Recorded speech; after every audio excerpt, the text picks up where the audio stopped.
Observa todos estos icónicos villanos de la cultura pop. Si te fijas, cada uno de ellos tiene algunos rasgos físicos que consideramos poco atractivos, como cicatrices, deformidades, nariz grande o sobrepeso. Y cuando ves a algún personaje con estas características dentro de una historia, tu primer instinto es pensar que se trata de algún tipo de villano, aunque no siempre lo sea. El hecho de relacionar la fealdad con la maldad es un tropo muy común en la ficción y la cultura pop. Lo vemos hoy en día en series y películas, pero esto es algo que hemos visto durante siglos. De hecho, incluso ha habido teorías criminológicas que vinculan cierto tipo de moralidad con un aspecto físico. ¿Pero por qué sucede esto? Es decir, ¿por qué se nos hace tan natural relacionar la belleza con la virtud y la fealdad con lo moralmente negativo? De eso es de lo que vamos a hablar el día de hoy. Bienvenido a Geek Beats, pequeñas dosis de cultura, vitamina geek para la mente. Hoy vamos a descubrir por qué asociamos la fealdad con la maldad. Observa este fragmento de un episodio de Los Super Amigos en donde Superman viaja a un universo alterno con versiones malvadas de la Liga de la Justicia. Si te fijas, el Superman malvado de este universo tiene unos ojos rojos y un delineado de moderato, Aquaman tiene un parche en el ojo y la Mujer Maravilla simplemente tiene ojeras para hacer notar que se trata de una versión malvada de la que nosotros conocemos. Este es un ejemplo de la cultura pop de hace varias décadas que nos dice cómo pequeños rasgos físicos que consideramos poco atractivos, como las ojeras, son usados para denotar maldad. Pero esto tiene mucho más tiempo ocurriendo. Por ejemplo, en la mayoría de los cuentos de hadas de folclore europeo se relacionaba la belleza con la nobleza, es decir, si una chica era muy bella era porque tal vez era una princesa o tenía sangre noble, lo cual a su vez se relacionaba con el hecho de que era una buena persona. Por otro lado, las brujas, ogros y monstruos eran estos personajes malvados y antagonistas. De hecho, la propia palabra villano tiene en sí una connotación estereotípica, ya que antiguamente se consideraba que un villano era una persona tosca y poco refinada, literalmente alguien que venía de una villa. Algo muy interesante es que muchos de estos personajes no comienzan su historia con estos rasgos de fealdad, sino que los adquieren una vez que se vuelven malvados, como si la maldad del interior permeara de cierta manera hacia el exterior. Observa el caso de las versiones malvadas de Batman en el cómic Metal. Estos Batman malvados del multiverso oscuro adquieren una apariencia siniestra cuando pasan al lado del mal, tal y como le ocurrió a Bruce Wayne cuando se contagió de la toxina de Joker y se transformó en el Batman que ríe. Algo similar ocurre con el personaje de Anakin Skywalker, quien primero es un papucho cuya cara parece tallada por los mismos ángeles y después, poco a poco, mientras más adopta el lado oscuro, su apariencia se va haciendo cada vez más siniestra. Otro caso muy interesante en personajes de cómics lo vemos en el personaje de Harvey Dent, quien en la mayoría de historias y adaptaciones ya tiene algunas actitudes violentas y sociopáticas antes de tener sus cicatrices en la cara. Es decir, el ácido no lo transformó en una persona malvada, sino que complementó su transformación, su paso de Harvey Dent a dos caras, uno del cual ya no hay regreso. De hecho, en el cómic The Dark Knight Returns, Bruce Wayne reconstruye el rostro de Harvey solo para darse cuenta de que, a pesar de que su cara ya no tiene cicatrices, él sigue viéndose a sí mismo como un monstruo y no deja de cometer crímenes o ser dos caras. Esto también podemos verlo en el personaje de Doctor Doom, quien en un panel hace llorar a un niño con su mera presencia.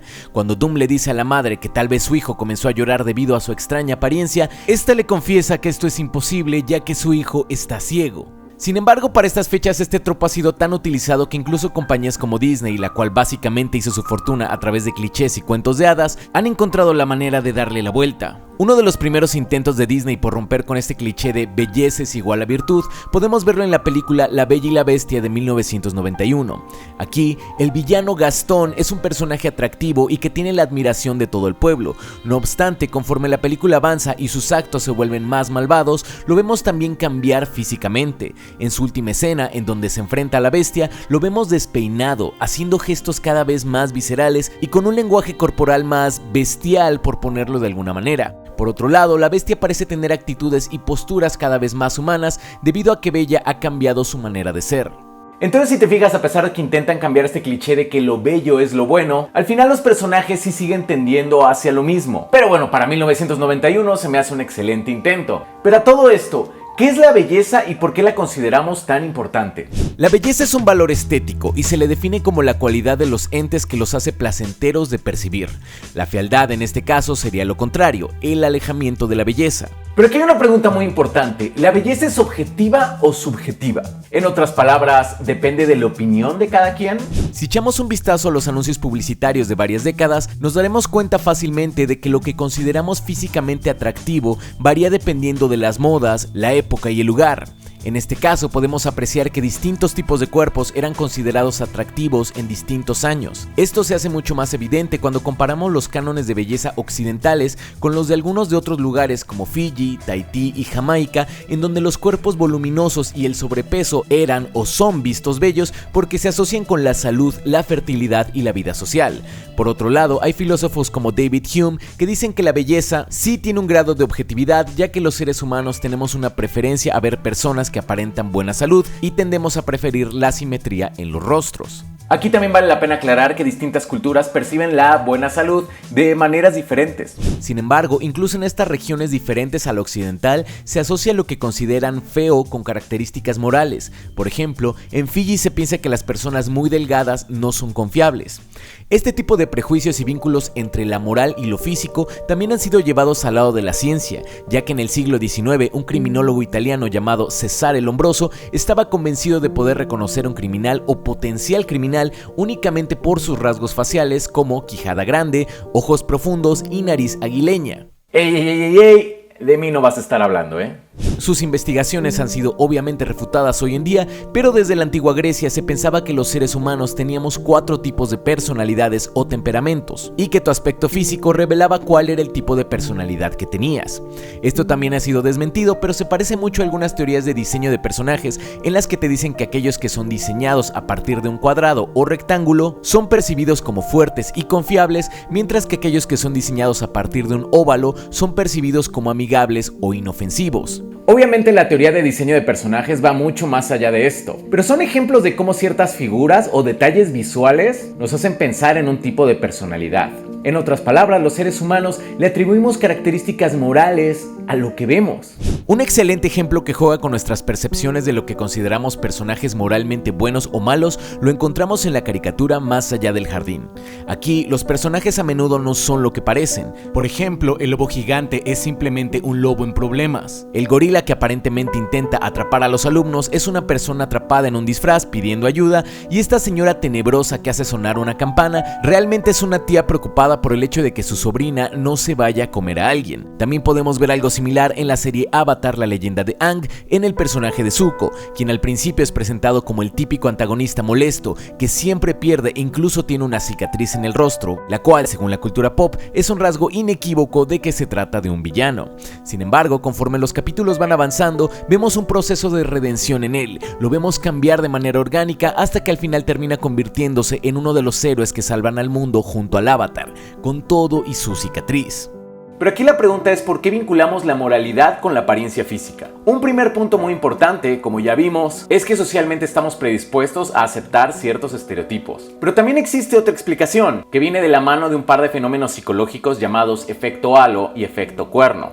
El efecto halo y el efecto cuerno son dos sesgos cognitivos que surgen cuando definimos a toda una persona por una sola de sus características. Por ejemplo, si conocemos a alguien y esta persona nos parece físicamente atractiva, esta cualidad predomina y nos cuesta trabajo vincular cosas negativas con ella, desde cosas pequeñas como impuntualidad hasta otras más grandes como pensar que se trata de una persona mentirosa o hipócrita.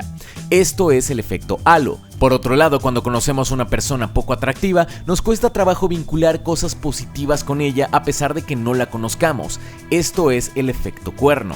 Esto nos dice que confiamos más en las personas atractivas que en las que no lo son. Y bueno, ya vimos los efectos que esto tiene en la ficción, pero esto también tiene consecuencias en el mundo real. Según un artículo del Insider que recopila varios estudios, la gente atractiva gana en promedio un 12% más que la gente menos atractiva. También hay estudios que se han aplicado a agentes de bienes raíces e incluso candidatos políticos, y la constante es que las personas atractivas son más exitosas en su trabajo. O sea, ¿te imaginas un país que elige un gobernante simplemente porque es físicamente atractivo o atractiva? A final de cuentas, el hecho de vincular valores estéticos como la belleza con valores morales como la confianza no es nada nuevo. Afortunadamente, hoy en día ya tenemos muchos productos culturales en donde nos presentan una visión diferente de las cosas, lo cual nos ayuda a tener estos tropos más en mente. Como dice una frase apócrifa de Nietzsche: si matas a una cucaracha, eres un héroe; si matas a una mariposa, eres el malo. Pero la verdad es que a mí me gusta mucho más como lo dice Hans Landa en la película Bastardos sin Gloria. If a rat were to scamper through your front door right now, would you greet it with hostility? Has a rat ever done anything to you to create this animosity you feel toward him? Rats spread disease. I propose to you, any disease a rat could spread, a squirrel could equally carry. Yet I assume you don't share the same animosity with squirrels that you do with rats, do you? No te vayas todavía, si te gustó este video te dejo con otros Geek Beats que también te pueden interesar. Si llegaste hasta aquí te aseguro que te van a gustar. Recuerda suscribirte si es que a ti también te gusta tomarte la cultura pop muy en serio. Yo soy Go y sigue viendo Más Allá de lo Evidente.